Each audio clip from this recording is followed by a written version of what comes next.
उनका हार्दिक स्वागत अभिनंदन करता हूं और स्पेशली थैंक्स मिस्टर दिलशन और शैलजा जिन्होंने इस चीज़ को अप्रिशिएट किया और लोगों ने उसका समर्थन किया, इसलिए वो दोनों तो निश्चित तौर पे बधाई के पात्र हैं। जैसे कि ये प्रोग्राम अल्फाज अनसुने, मैं तो कहूँगा हिंदी को ज़्यादा वरीयता देने के लिए किया गया, क्योंकि आप लोग की अंग्रेजी बड़ी स्ट्रांग होगी, तो मैं मानता हूँ कि मेरी हिंदी ज़्यादा स्ट्रांग होगी, इसलिए मैं हिंदी में सारी बातें करूँगा।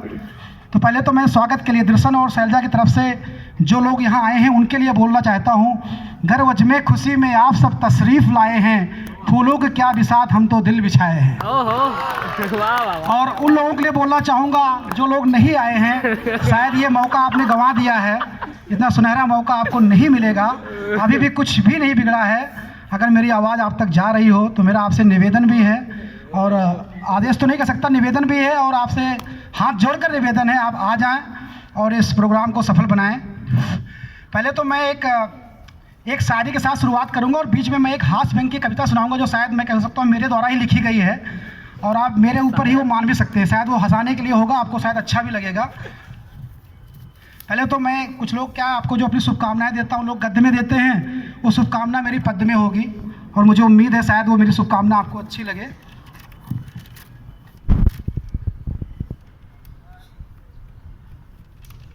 एक तो मेरी शुभकामना है कि फूल खिलते रहें जिंदगी की राहों में, हंसी चमकती रहे आप सबकी निगाहों में, कदम कदम पर मिले खुशी की बहार आपको, यही दिल दुआ देता है बार बार आपको। वाह वाह। और इसी के संदर्भ में एक लाइन और बोल के उसके बाद मैं एक अपनी हास्य व्यंग की कविता जो कि मेरे ऊपर ही है।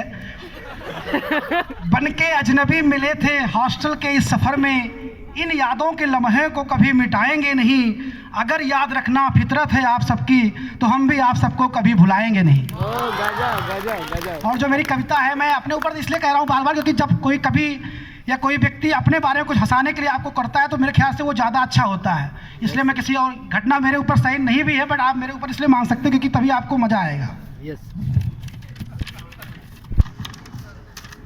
कविता कुछ इस तरह है कि एक बार मुझे अपने किसी दोस्त की शादी में जाना पड़ा और मैं अपने भी बच्चों को भी लेके गया था, और वो एक बुफे सिस्टम की कविता है, इससे शायद आप लोग उससे भली भांति परिचित भी होंगे।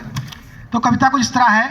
एक दिन हमें जाना पड़ा बारात में, बीवी बच्चे थे साथ में, जैसे ही खाने का ऑर्डर आया हाल में, भगदड़ सी मच गई पांडाल में।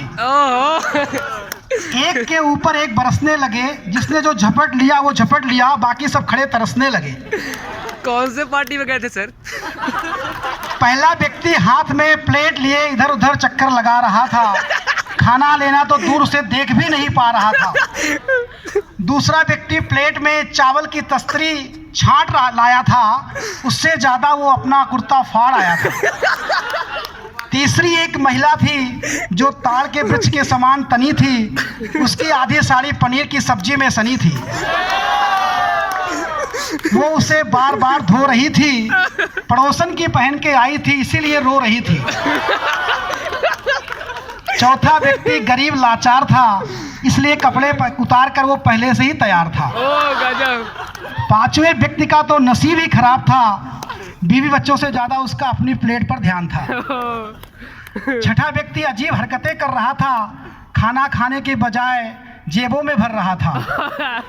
सातवां व्यक्ति भीड़ में घुसने से पहले ही दंड पेल रहा था, खाना तो दूर प्लेट लेने के लिए चूहे बिल्ली का खेल खेल रहा था। आठवें घराती थे, नौवें हम और 10वें आप।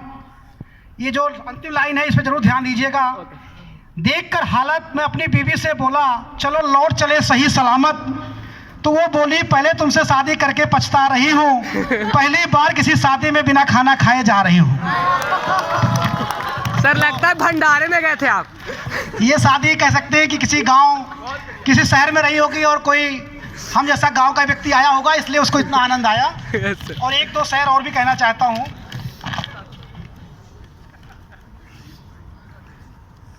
हर आंसू में कोई बात होगी, हर दर्द के पीछे आप सबकी याद होगी, आप सब हमें याद रखो या भूल जाओ, आपकी हर खुशी के पीछे हमारी फरियाद होगी। वाह सर, दिल जीत लिया सर। और सबसे अंतिम जो है, दूर रहकर भी, जैसे जो लोग पास होकर जाएंगे खास करके थर्ड ईयर वालों के लिए समर्पित है, हो सकता है फेयरवेल में ना रह सकें, इसलिए अभी से बता देते हैं। दूर रहकर भी आप सब दिल के करीब रहोगे, मेरी हर खुशी में आप सब शरीक रहोगे। मिल जाए मुझे चाहे सारा जहां, लेकिन फिर भी आप सब सबसे अजीज रहोगे। और सबसे अंतिम बात, उन लोगों के लिए जो अच्छी अटेंडेंस नहीं लाते और अच्छे मार्क्स नहीं लाते, उन लोगों के लिए भी मैंने 4 लाइन बनाई है और मुझे पूरा भरोसा है आप उसको केवल एंजॉय के लिए सुनेंगे।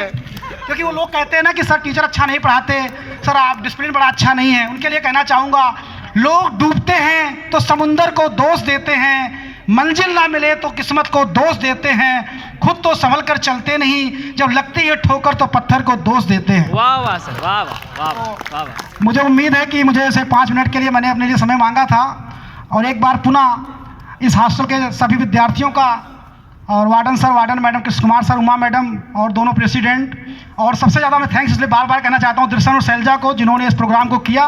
और चुनौती है उन लोगों के लिए भी जो अगली बार कल्चर सेक्रेटरी बनेंगे, और मुझे पता है शायद वो सुन भी रहे होंगे ये प्रोग्राम जिन्होंने स्टार्ट किया है, इसको आप अनवरत ऐसे चलाते रहें। एक बार पुनः मेरी शुभकामनाएं। जय हिंद, जय भारत।